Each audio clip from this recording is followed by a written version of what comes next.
Hello and welcome or welcome back to my channel. In this video, I'm going to be telling you everything you need to know about Claymax, and I'm also going to talk about some of the common mistakes that can make your Claymax not give your hair good results. And if you do not know, a Claymax Detox has a lot of wonderful benefits for our hair, which includes deep cleansing, detoxifying, core definition, straightens the roots of your hair, treats dandruff, unclog pores, and overall balance the scalp health. I've been doing Claymax Detox for years now. It is something that has really helped my hair thrive and grow. Before I forget, for this particular climax, the recipe is a little different from what I used to do. What I did differently was adding shikaika powder. I mixed it thoroughly with the climax, and shikaika is also a natural cleanser that can straighten the roots of your hair. It has antifungal and antimicrobial properties, which helps with scalp conditions like dandruff and so on. So these two combination is going to ensure that my hair and scalp is thoroughly cleansed and detox without stripping off moisture. It is also going to ensure my scalp health is optimal or balanced. I also let the mask sit for 8 hours before application on my hair. Okay, the first thing that can make or mar your clay mask detox is the type of clay you use. There is bentonite clay, there is kaolin clay, there is Rhassoul clay, growing clay, and so much more. You need to know which one fits your hair needs. So let's say your hair is dirty and oily and you need something to really deep cleanse and detoxify your hair and scalp, then your go-to clay should be bentonite clay. If you're suffering from scalp psoriasis, dandruff, and dry or sensitive scalp, then kaolin clay is what you need. The first clay mask detox I did was a disaster because I bought the wrong type of clay, which made my hair very dry and very stiff.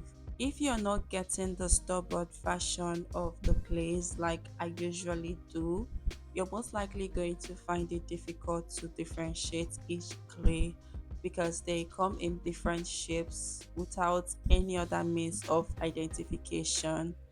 I will try and attach a picture of the local clay to avoid and the one to get, or you can just check my previous climax videos where I already talked about it. Okay, the second thing that can mar your climax detox is mixing your climax with metal utensils, because metals can interact with the clay and thereby neutralize the clay's negative charge, and this just makes your climax ineffective. The third thing that is important for climax detox is making sure you dampen your hair and scalp with warm water before the climax application, because this is going to help open up your hair cuticles, which in turn helps with the absorption of the climax. The fourth thing that will ruin your climax detox is letting your hair air dry with the climax still on,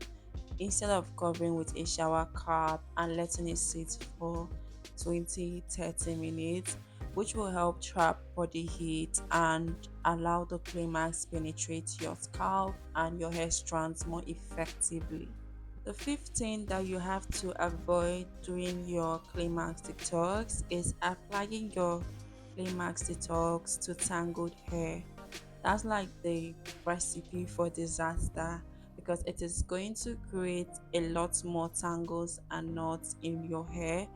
And also, don't ever try to comb or detangle your hair while the climax is still on. So if not, you're just going to pull out a lot of your hair.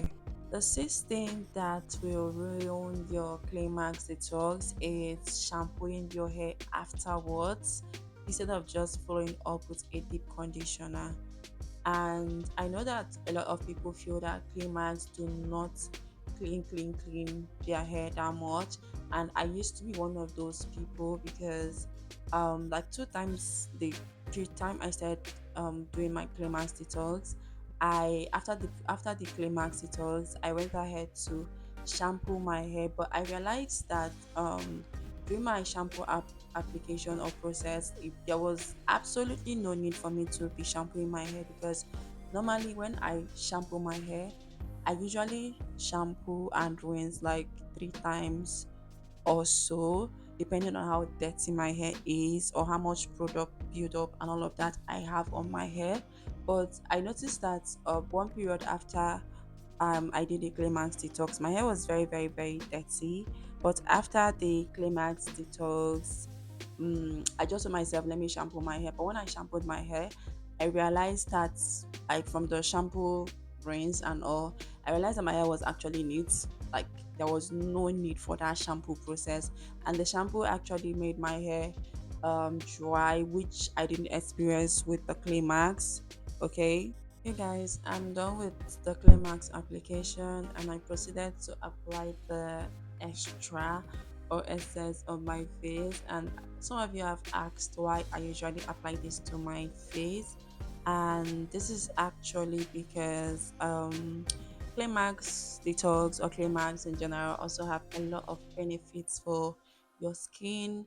It can help to unclog your pores and just get rid of other trapped oils and all of that. And I usually try to do or use my, I actually have a Climax cleanser for my face, and I usually use it the week of my period. Like when I notice I'm about to start my period, I use it, and it actually helps it helps prevent my face from breaking out badly. Anyways, I am done rinsing out the Climax, and this is what my hair looks. I didn't rinse it out properly, so I had to go back and do another rinse. But you guys, take a look at how defined my curls are, and my hair feels clean without the moisture being stripped. It doesn't feel squeaky clean, but it is actually clean. One annoying thing about clay mask detox, like using this particular clay which I use, the local one, is that once I am done washing my hair and rinsing it out, there is usually a lot of sand on my scalp, like down.